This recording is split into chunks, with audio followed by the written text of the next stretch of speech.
తిరుమల లడ్డూ కల్తీ కేసులో పాపం పండుతుందని సర్వేపల్లి ఎమ్మెల్యే సోమిరెడ్డి చంద్రమోహన్ రెడ్డి అన్నారు. నెల్లూరులో మీడియా సమావేశం ఏర్పాటు చేశారు. భక్తుల సెంటిమెంట్తో ఆటలాడిన కుట్రదారులపై వాస్తవాలు ఒక్కొక్కటిగా వెలుగులోకి వస్తున్నాయన్నారు.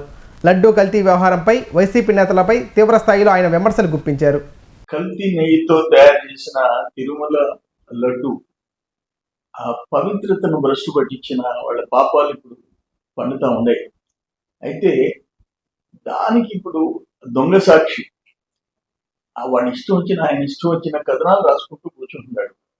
నేనేమడుగుతాను, మీ గవర్నమెంట్ లో వైవి సుబ్బారెడ్డి గవర్నమెంట్ లో ఆ బోలే బాబాకి 1 లీటర్ పాలు కొనుగోలు చేయని ఆ బోలే బాబా దగ్గర కొనుగోలు ఏంటి? లీటర్కి మీరు 20 రూపాయలు కమిషన్ తీసుకున్నారు. అందుకని ఆ ఘోరాలు జరిగినాయి. మీకు ఆ దేవుడు అంటే నమ్మకం లేదు. జగన్మోహన్ రెడ్డి సరే హిందూ దేవుళ్ళ మీద పూర్తిగా లేదు. సుబ్బారెడ్డి మీద కూడా అదే ఆరోపణలు ఉన్నాయి. అందుకనే మీరు ఆ నెయ్యి ఆ లడ్డు మీద భ్రష్టు పట్టించేసేసినారు. ఈరోజు సిబిఐ టీం ఎంక్వైరీలో మీ పాపాలు పండిపోతున్నాయి.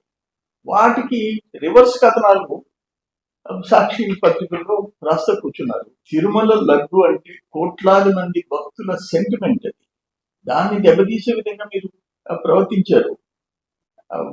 ఏఆర్ డైరీకి అర్హత లేకపోయినా ఆర్డర్స్ ఇచ్చారు. ఇవన్నీ మీ టైంలో అసలు నేను అంటాను, అక్కడ కరుణాకర్ రెడ్డి, అక్కడ వైవి సుబ్బారెడ్డి, రోజా, అట్లే చెవిటి భాస్కర్, వీళ్ళందరూ ఆ ధర్మారెడ్డి టైంలో ఎన్ని వేల దర్శనాన్ని టికెట్లు మీరు ఇచ్చుకున్నారు. మీ వాళ్ళకి ఒక సంతలాగా తయారు చేసినారు. ఈరోజు బిఆర్ నాయుడు చైర్మన్, ఆయన స్ట్రిక్ట్ ఆఫీసర్. ఆయన కోట 50 లీటర్లో ఎంతో ఒక్కటి కూడా ఎక్స్ట్రా ఈయనంటాడు. నా కోట సీనియర్స్ అడిగినా ఒక లెటర్ ఇచ్చేది కూడా ఆయనకి. అంటే అంత వెంకటేశ్వర స్వామికి అంకితం అయిపోయినాడు. ఈరోజు అక్కడ ఎక్కడ ఆరోపణ లేకుండా టీటీడీలో మేనేజ్మెంట్, టీటీడీ బోర్డు కానీ అందరూ డెడికేటెడ్గా పనిచేస్తున్నారు.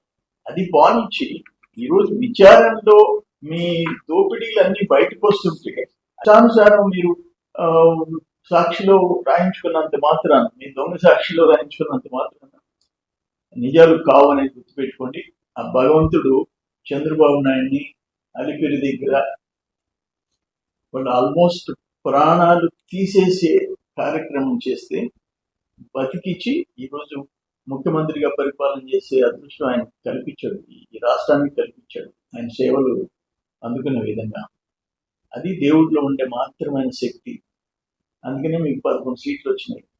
సిట్టు బ్యాంక్ ఖాతాలు లావాదేవీల గురించి సుబ్బారెడ్డిని అడిగింది కల్తీ నెయ్యి పాపంలో.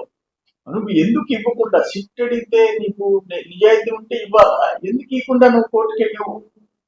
దాన్ని బట్టి తెలుస్తుంది మీరు చేసిన పాపాలు. అల్టిమేట్ గా మీ పాపాలు పండాయి. నువ్వు దొంగ సాక్షిలో మీరు ఇష్టం వచ్చినట్టు రాయించుకున్నంత మాత్రం ఏం కాదు. డెఫినెట్ గా అనుభవించక తప్పదు.